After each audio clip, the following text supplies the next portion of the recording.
अस्सलाम वालेकुम friends, welcome to my channel drama serial Mere Hi रहना में। आज के एपिसोड में क्या हुआ था ये मैं आपको इस वीडियो में बताऊंगी, लेकिन वीडियो में आगे बढ़ने से पहले अगर आप मेरे चैनल पे न्यू है तो मेरे चैनल को सब्सक्राइब कर दें, बेल आइकन को प्रेस कर दें ताकि मेरे आने वाली हर नई वीडियो आपको मिल सके। रूही बीना के कमरे में आती है और आगे कहती है कि तुम कुछ परेशान लग रही हो। बीना दिल में सोचती है कि मुझे आप ही को सारी बात नहीं बतानी चाहिए, नहीं तो आप ही मुझ पर गुस्सा करेंगी, मुझे अपने दिल में ही ये बात रखनी चाहिए। बीना कहती है नहीं नहीं, मैं तो परेशान नहीं हूँ, आप बताएं आपको कोई काम था। रूही कहती है कि हाँ मुझे काम था, मैं चाह रही हूँ कि माँ पापा का जो घर है हम उसको थोड़ी देर के लिए गिरवी रखते हैं।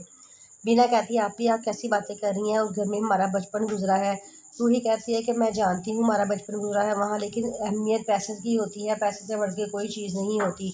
यादें, चीज़ें, ये सब कुछ एक आम सी बातें हैं, सबसे ज़रूरी पैसा होता है, लेकिन तुम इन चीज़ों को कहाँ समझोगी। तुम्हारे हस्बैंड के पास पैसा है, उसके अपनी अपनी उसका बिज़नेस है, मेरे हस्बैंड के पास ये चीज़ें नहीं है। मुझे इन चीज़ों की कदर है, मैं चाहती हूँ कि मेरे हस्बैंड के पास भी पैसा है, इसलिए मैं ये घर बेचना गिरवी रखना चाह रही हूँ। बीना कहती है ठीक है, आप ही जैसे आप चाहती हैं आप कर लें, मुझे कोई इतराज़ नहीं है। रूही कहती है कि चलो अच्छी बात है, ये कह के रूही गुस्से में उठ के वहाँ चली जाती है। अनु अपने कमरे में बैठी होती है तो वहाँ पे असद आता है। अनु को कहता है कि अनु तुम यहाँ क्या कर रही हो। असद कहता है कि असद आता है कि यार मैं तो साइड पे गया था, वहाँ पे देख के आया हूँ, जो हमारी क्लाइंट है ना जिसने हमें बिज़नेस शेयर किया है, मैं उसके पास गया था, वो बहुत अच्छी औरत है। अनु साथ ही कहती है क्या क्या वो एक लड़की है। असद कहता है हाँ वो एक लड़की है। तो आगे से वो कहते हैं चलो मुझे बताओ उसके बारे में, वो कैसी है, दिखने में कैसी है। असद कहता है जैसी बाकी लड़कियाँ होती हैं वैसी है, उसमें क्या ख़ास बात है। वो कहती है कि मेरा मतलब है कि खूबसूरत तो नहीं है। आगे से असद कहता है यार क्या हो गया है, वो एक लड़की है, हमने सिर्फ उससे डीलिंग की है, हमें उससे क्या लगे वो क्या खूबसूरत है या नहीं है, हमें तो सिर्फ अपने काम से मतलब है। अनु कहती है चलो ऐसा करो तो मुझे अभी घर छोड़ के आओ।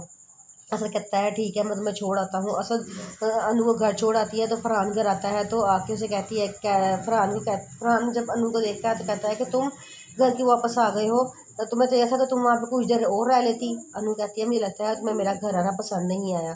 फरहान कहता है नहीं ऐसी बात नहीं है, मैं तुम्हारी सेहत के लिए क्या था, अगर तुम्हारी तबीयत ठीक नहीं हुई तो तुम ना आती, तुम थोड़े दिन और आराम कर लेती।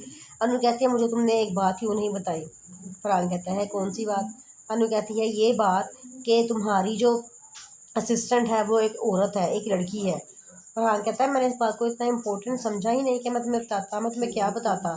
वो एक सिर्फ हमारी एक क्लाइंट है और सिर्फ हमारे साथ डीलिंग हो रही है, उसके अलावा कुछ भी नहीं है। अनु कहती है कि मुझे लग रहा है तुम्हारे बदले हुए बिहेवियर से मुझे बहुत कुछ समझ आ रहा है। फरहान कहता है तुम बहुत गलत सोच रही हो। अनु कहती है मुझे नींद आ रही है, मैं सोने जा रही हूँ, कह के वो गुस्से से वहाँ चली जाती है और फरहान परेशान हो जाता है कि ये सब कुछ क्या हो गया है। बीना कमरे में बैठी होती, उसे बार बार यही बात याद आ रही होती जिसके सास से कही थी कि अगर मैं एक बात तुम्हारे शोर के कान में डाल दूँ तो वो 1 मिनट में तुम्हें इस घर से चलता करेगा, क्योंकि वो कभी भी मर्द इस्तेमाल की हुई चीज़ को इस्तेमाल करना पसंद नहीं करता। ये बीना बार बार सोच रही होती है और कहती है कि मैं क्या करूँ, अगर जुनैद को आंटी ने सारी बात आई तो जुनैद तो मुझे घर से ही निकाल देंगे।